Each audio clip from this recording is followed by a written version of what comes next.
Bonjour, je m'appelle Marlène et je suis une professionnelle en relations d'aide.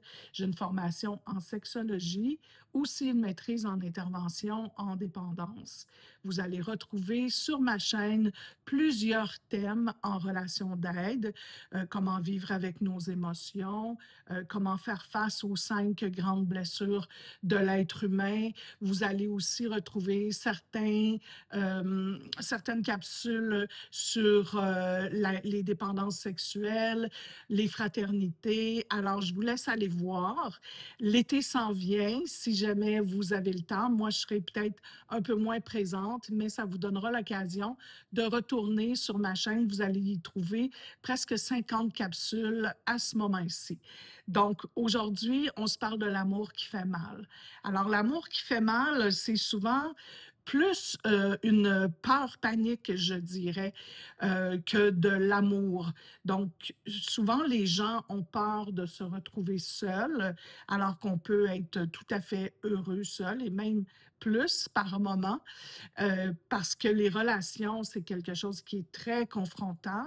Donc, si vous avez une peur panique de vous retrouver seul, si vous avez, par exemple, un sentiment d'être vivante quand la personne que vous aimez est présente, mais que vous vous sentez vidé, vide, quand la personne part, si vous vivez de l'envie, si vous vivez de la jalousie, si vous vous retrouvez, par exemple, dans ce que vous qualifiez comme le pire de vous-même. Alors, ce qu'on veut dans la vie, c'est d'être le meilleur de nous-mêmes et dans notre couple aussi. Donc, si on se retrouve dans notre couple avec le sentiment qu'on est le pire de nous-mêmes et qu'on se regarde dans le miroir en se demandant qu'est-ce qui a bien pu nous arriver pour que parfois on devienne ce qu'on s'était juré de ne jamais devenir. Alors, vous me suivez dans ces 3 capsules. On va se parler des flammes jumelles, mais pas que. Peut-être que la troisième capsule portera un petit peu plus sur les flammes jumelles, mais je veux qu'on se parle parce que l'amour, c'est pour tout le monde. C'est pas seulement pour des personnes qui sont en relation d'âme, des âmes sœurs ou des flammes jumelles, où il y a beaucoup de relations karmiques et c'est important d'adresser quand on a l'impression qu'on est dans une relation toxique ou qu'on est avec une personne toxique, encore pire, ou qu'on se voit avoir des comportements toxiques, ben, il y a quelque chose qui ne va pas. Alors, je vais commencer par vous parler des besoins fondamentaux de l'être humain. Parce que très souvent, quand nos besoins fondamentaux n'ont pas été comblés pour toutes sortes de raisons, c'est pas nécessairement tout le temps parce que les parents n'ont pas été à la hauteur. Ça peut être la maladie, ça peut être la maladie d'un proche, ça peut être plein de choses qui ont fait en sorte qu'on n'a pas pu réellement consolider chacune des étapes de notre développement. Alors, on commence par la sécurité, après, c'est l'identité, puis ensuite, c'est l'estime de soi. Donc, ces 3 besoins fondamentaux-là, quand ils n'ont pas été comblés, vont nous amener dans des zones de dépendance, vont nous amener dans les grandes blessures. On va parler peut-être un petit peu plus des blessures dans des prochaines capsules, mais on va se retrouver dans des situations où on se sent abandonné, on se sent rejeté, on se sent humilié, on a l'impression d'injustice et on se retrouve avec des émotions qu'on a oubliées avoir vécues dans l'enfance, qu'on a oublié d'avoir vécu entre 0 et 6 ans, et on retourne dans ces émotions-là. Certains thérapeutes disent que ça devient des émotions préférées. Alors, c'est très difficile de s'imaginer, quand on se sent abandonné, qu'on puisse être dans une émotion préférée. Mais effectivement, on peut se retrouver dans cette situation-là parce que, comme on dit, c'est cliché de le dire, mais ça reste vrai. Dans nos vieilles bottines, même si on les trouve pas belles, ben on sait qu'on est bien dedans. Quand on a un long chemin à faire, on ne va pas mettre les souliers neufs qu'on a achetés hier. Donc, on va mettre nos vieux souliers. On le sait qu'on est bien dedans puis qu'ils vont faire la route. Alors, très souvent, c'est comme ça que ça se passe au niveau des relations amoureuses. on reste dans quelque chose qui nous convient plus, mais parce qu'on manque un peu de courage parfois pour faire ce que vous êtes en train de faire, c'est-à-dire faire face, regarder qu'est-ce qui fait que je ne suis pas heureux ou je ne suis pas heureuse et que je reste tout de même dans cette relation. Ou encore, j'ai plein de red flags, je suis dans une nouvelle relation, il y a plein de drapeaux rouges qui arrivent et je continue pareil, même si la vie est en train de me dire que je ne suis pas dans la bonne relation.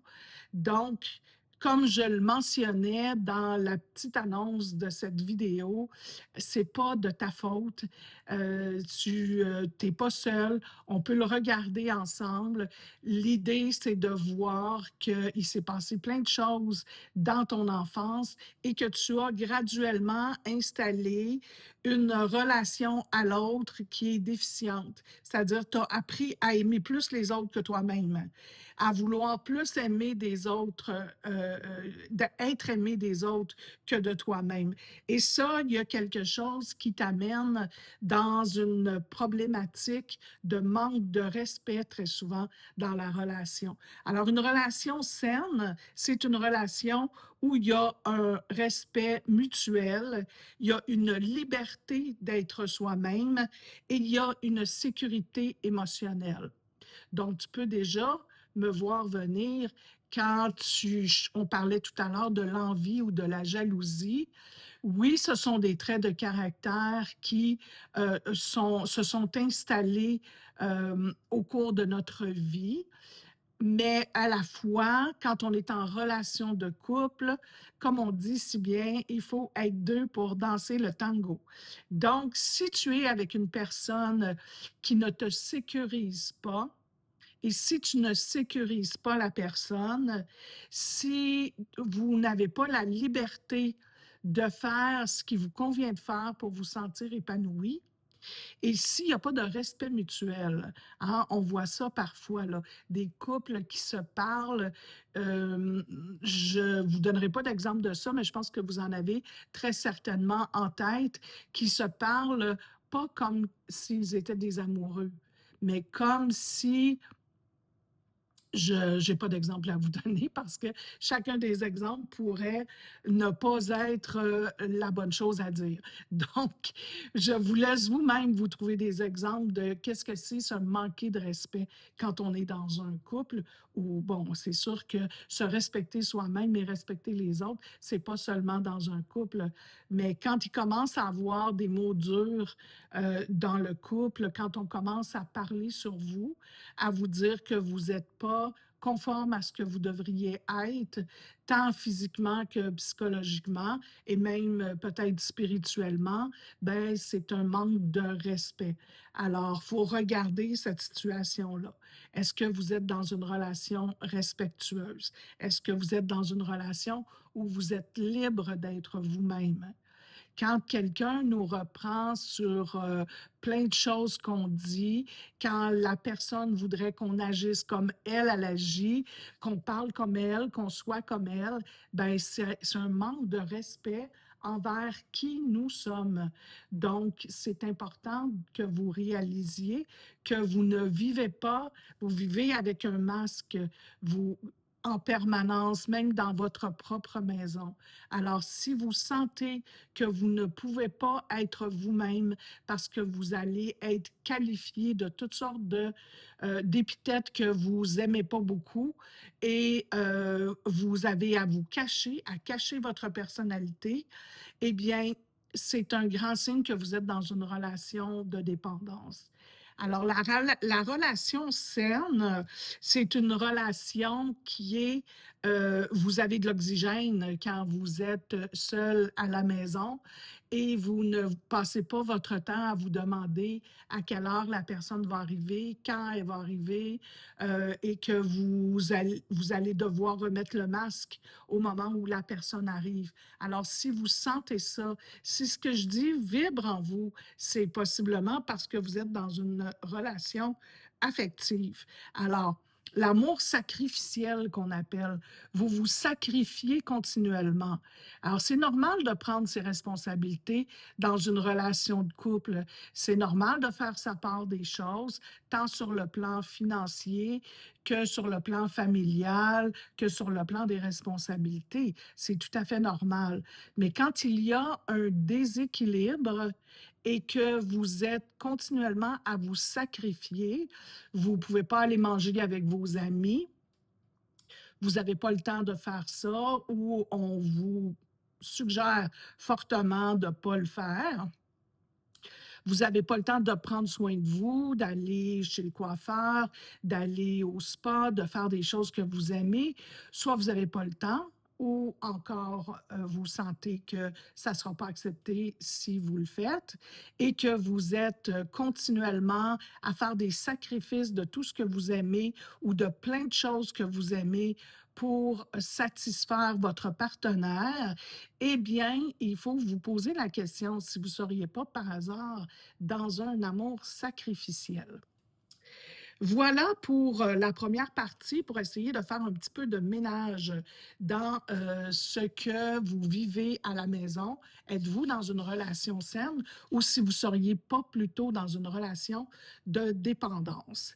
Alors, est-ce que je ressens de l'angoisse quand mon ou ma partenaire n'est pas là?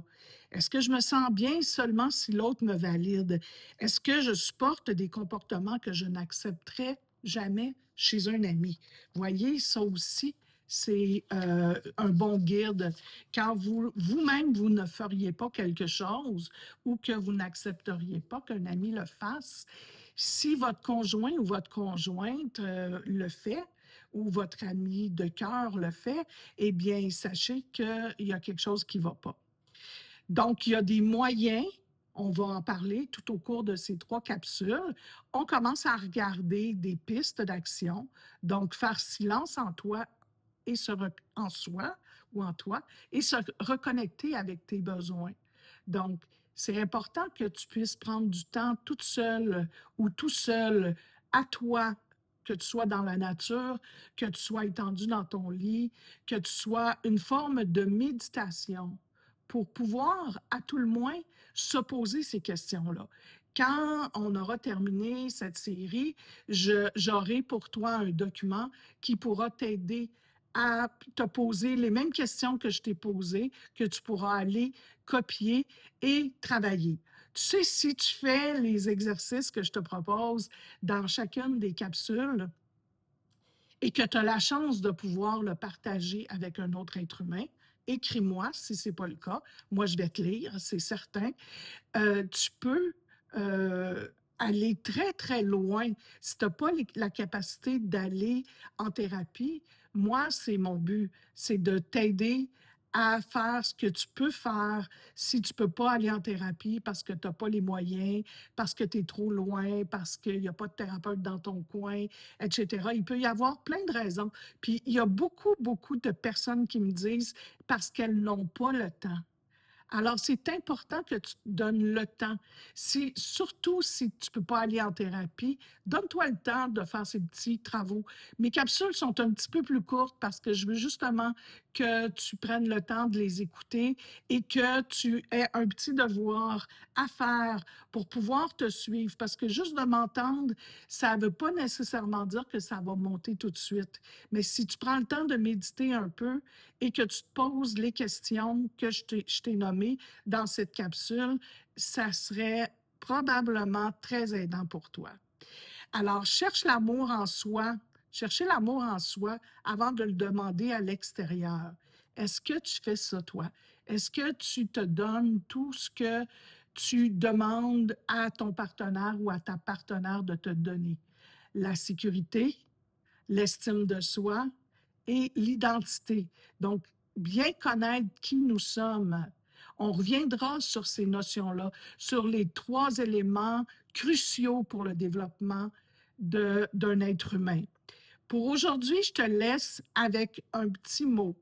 Donc, écris aujourd'hui qu'est-ce que je cherche désespérément chez l'autre, que je pourrais commencer à me donner à moi-même. Alors, si cette vidéo t'a plu, n'oublie pas de la liker, mais surtout d'activer la petite cloche pour que tu puisses savoir quand je déposerai la prochaine vidéo pour ne pas la manquer. Je t'aime. Si personne te dit qu'il t'aimait ou qu'elle t'aimait aujourd'hui, moi je te le dis. Je t'aime et je te souhaite de passer une merveilleuse fin de journée. Au revoir.